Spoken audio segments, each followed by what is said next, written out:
हरी घास पे यहीं बैठा रहता, ऊपर पेड़ मिल गए तो पता नहीं चला था सांप।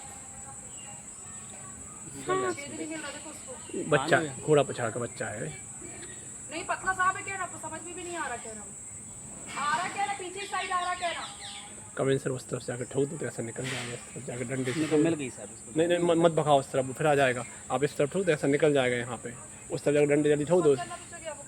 उस तरफ वो चला गया, उस तरफ चला गया।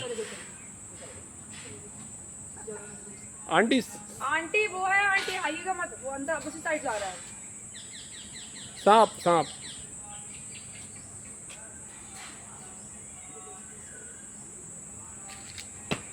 मत करो, कुछ मत करो।